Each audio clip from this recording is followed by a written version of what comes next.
이승만 얘기를 어디서부터 꺼내야 할지도 모르겠는데 이승만 그분한테 초기 사상, 개화 사상을 전달해 준 분들, 가르쳐 준 분들은 선교사였습니다. 미국 선교사. 그 미국 선교사를 통해서 미국이 얼마나 강한 나라, 힘 있는 나라라는 것을 배웠더랬어요. 몰락한 양반 집안에서 태어난 이승만. 그는 아주 일찍 기독교를 받아들였다. 이 선택은 그에게 엄청난 행운을 가져다 주었다. 그 당시 미국 기독교계는 조선의 기독교를 널리 전파시켜줄 조선인 목사가 절실히 필요했다. 이 사실을 잘 아는 이승만은 목회자가 되겠다는 서약을 하고 조지 워싱턴 대학의 특별생으로 편입되는 특혜를 받았다. 그리고 대학을 마치자 박사학위 취득을 목표로 하버드에 들어갔다. 하버드를 갔는데 거기서 결국은 석사를 마치지 못했어요. 가갖고는 뭐 도저히 학업을 따라갈 수가 없었겠죠. 그러니까 이제 학교를 그 다음에 이제 프린스턴으로 옮기는데 이 과정에서도 미국 장로교의 전폭적인 지원을 받았다. 석사학위를 받지 못한 상태에서 박사 과정에 입학했고 게다가 2년 안에 박사학위를 준다는 파격적인 보장까지 받았다. 그는 그 미국 사람들과 그 딜을 할 줄 알았어요.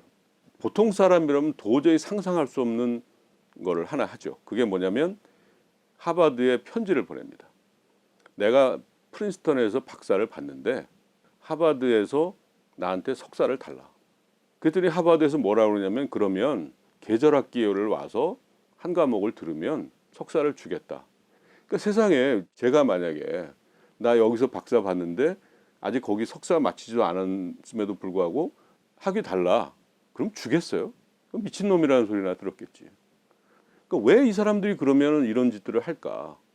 그 이유는 무엇보다도 자기네 출신이 말하자면 한국의 원주민 그 교역자로서 활동할 수 있는 그런 어떤 그 선례를 자기들 학교에서 이제 배출한 것으로 하고 싶은 거죠. 결국 조선의 기독교를 확산시키려는 미국 교단의 열망에 힘입어 이승만은 석사와 박사학위를 한꺼번에 받는 행운을 얻었던 것이다. 그 후 이 명문대 학위들은 이승만에게 전지전능한 수호천사가 되어주었다. 그가 지지자를 구하면 광적인 추종자들을 모아주었고 그가 출세의 문을 두드리면 그 문을 활짝 열어주었다.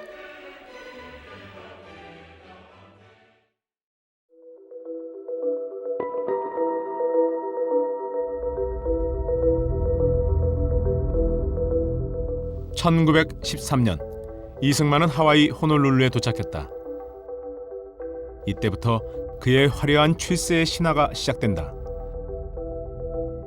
하와이로 그를 부른 건 친형제나 다름없던 박용만이었다. 박용만. 그는 무장투쟁만이 조국을 독립시킬 수 있다는 신념을 가진 레지스탕스였다. 그는 미국의 네브라스카 대학을 마친 후 하와이에서 독립군 부대를 만들고 사관학교를 설립했다. 이에 반해 이승만은 교민들에 대한 교육 사업을 진행했다. 그런데 이승만이 하는 교육의 내용은 다른 독립운동가들이 가르치는 것과 전혀 달랐다. 그가 호놀룰루 신문에 쓴 글이다.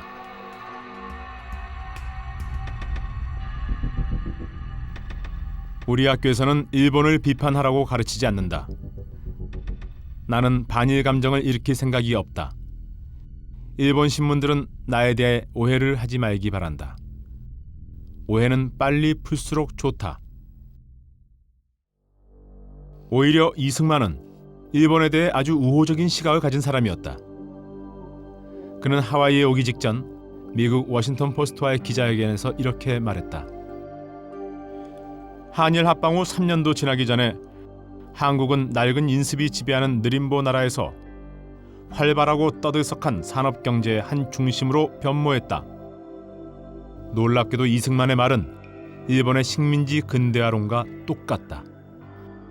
아니, 미국 신문에다가 일본의 식민 지배가 한국을 발전시켰다고 말한다면 미국인들이 한국의 독립을 응원해줄 이유가 있을까? 이 사건만 본다면 그는 한국이 독립할 필요가 전혀 없다고 선전하고 다니는 악질 친일파다. 그럼 대체 이승만의 정체가 뭘까? 초기에 그분이 친일적인 걸로 보이는 활동을 하는 건 그 당시 미국의 주류적인 분위기가 친일적인 분위기, 러시아를 막기 위해서는 일본을 키워야 한다는 그런 분위기가 강했기 때문이죠. 그분은 미국의 주류적인 입장을 항상 반영하는 것이 자신을 위하는 길이고 자신의 권력에 접근하는 길이고, 그래서 미국의 주둔 세력, 이끌어가는 세력이라고 이승만이 파악했던 힘을 가진 세력들이 친일 성향을 보이면은 거기에 자신의 생각을 맞춰나가는 그런 게 상당히 강했어요. 그는 아주 머리가 비상한 사람이었다. 미국과 일본이 관계가 좋을 때는 일본의 조선 지배를 극찬하면서 미국인들의 비위를 맞췄다. 그러나 항구인들과 있을 때에는 반일 의식이 강한 교육자로 변신했다. 그런 이중 플레이를 통해 그는 하와이 한인 사회의 지도자로 급부상하기 시작했다. 그렇게 이중적인 태도인데도 이 사람은 어떻게 계속 지도자가 될 수 있었을까? 이게 어떻게 가능했나요? 하와이 한인 이민이라고 하는 1902년에 이민을 시작하면서 시작된 것이라고 볼 수 있습니다. 대부분 하와이에서 노동하는 일을 했습니다. 영어도 잘 못하고 학력도 없고 미국에서 멸시받고 있는 존재였지만 이승만은 미국 아이비리그 박사였고 YMCA를 비롯한 하와이 기독교 교계에서 존경할 만한 그런 지위에 있는 사람이었습니다. 게다가 이승만은 자신을 안중근과 같은 독립투사로 보이기 위해서 온갖 방법을 동원했다. 그는 습관처럼 손끝에다 입김을 부는 괴상한 행동까지 했다. 하와이 한인들이 궁금해하면 내가 일본 감옥에서 고문을 당해 아직도 손끝이 시리다라고 설명했다. 이승만은 일본에 의해서 감옥에 갈 이유가 전혀 없었죠. 사실 뭐 일본이 이승만을 박해해야 될 이유는 전혀 없었어요.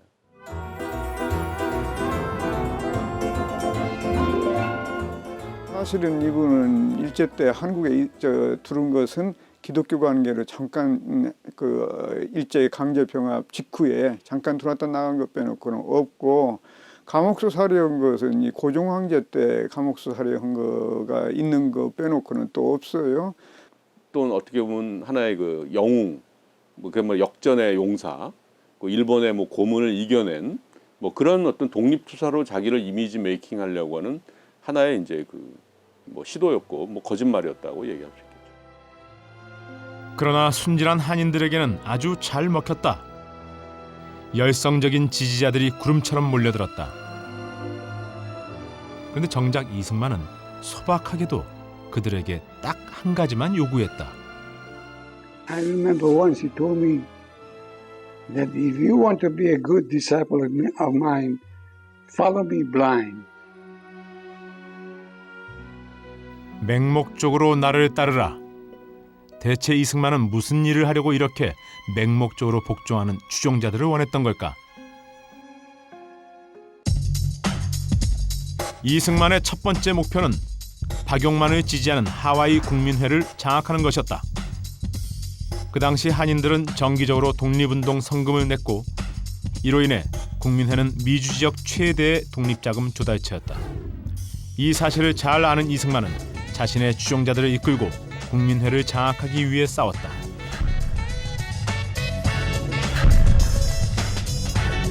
자신을 반대하는 사람들에겐 테러도 불사했다. But how did you know he tried to kill your father? Because when my father was working in a farm, somebody came behind and, with that pick, hit him on the back, so he was in a hospital. And you think Sungman Rhee did it? The gang, one of his gang did it. He's taken over as president and the controlling factor in that particular organization, because he knew that at least they had some cohesion and they had steady funds coming in for his own purposes. He was bringing in his whole unit in there, and they didn't want that control to go accordingly. So that's when they had a big fight there. They shot guns and everything. 이승만, 그는 사이비 기독교인이었던 모양이다. 사랑을 실천하라는 예수님 말씀을 어기고 피 튀기는 테러까지 동원하며 국민회를 장악했다. 그리고 네 이웃의 소유물을 탐하지 말라는 십계명도 어기며 현란한 부동산 재테크에 착수했다. 1914년 7월 14일 이승만은 한인들이 모아준 여학생 기숙사 건립기금 2,400달러로 부동산을 구입했다.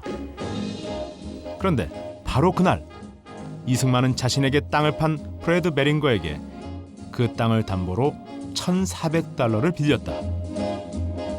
조건은 1년 내 상환, 이자는 연리 8%였다. 그런데 1년 후 베링거가 빚을 갚으라고 하자 이승만은 자기 빚을 국민회더러 갚으라고 떠넘겨버렸다. 그리고 점점 더 대담해졌다. 그는 국민회 재산인 여학교도 단돈 1달러에 인수했다.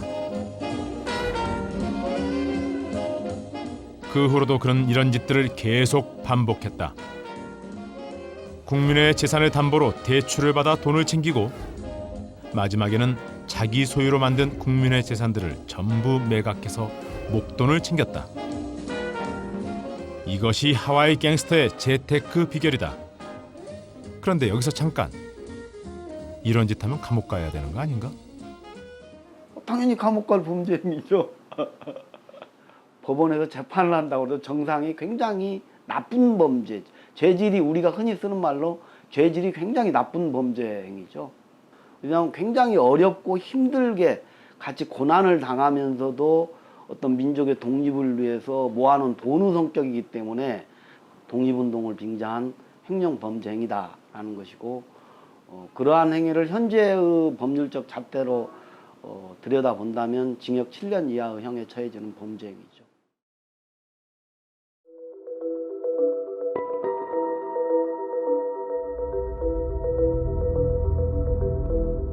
그러나 꼬리가 기면 잡히는 법이다. 이승만이 장악한 국민회의 공금 집행에 문제를 제기하는 사람들이 나타났다. 그들은 회계 처리가 엉터리란 물증까지 확보하고 이승만 세력의 퇴진을 요구했다. 물론 이승만은 가만두지 않았다. 추종자들을 동원해 물증을 빼앗고 입을 막으려고 했다. 하지만 그들은 폭력 앞에서도 물러서지 않았다. 진짜 심각한 상황이었다. 만약 모든 비리가 탄로나면 이승만은 끝장이 난다. 물론 그는 머리가 아주 비상하다. 그는 아무도 상상하지 못할 기상천외한 해결책을 찾아냈다. 먼저 이승만은 재정 문제를 제기한 국민의 대의원들을 경찰에 고발했다. 폭동이나 소요를 일으킬 수 있는 위험 인물로 고발한 것이다. 그리고 1918년 2월 27일 재판이 시작되면서 이승만은 절대 해서는 안 되는 짓까지 저질렀다. 그는 법정의 증인으로 나와 미국 판사를 향해 이렇게 말했다. 판사님, 이들은 박용만 패당이며 미국 영토에 한국인 군대를 만들었습니다. 이들은 위험한 반일 행동을 하며 일본 군함 이즈모가 호놀룰루에 도착하면 파괴하려는 음모까지 꾸민 무리들입니다. 이것은 미국과 일본 사이에 중대 사건을 일으켜 평화를 방해하려는 것입니다. 판사님, 저들을 조처해 주십시오. 믿기 힘들겠지만 이건 실화다. 실제로 그는 이런 증언을 했다. 그런데 이승만의 이런 행동은 자기 조국에 대한 명백한 반역 행위 아닌가? Si je me place du point de vue d'un Français qui se verrait trahi par son compatriote alors qu'il est dans un pays étranger et qu'il essaie d'aider son pays, donc il considérerait ça comme de la trahison.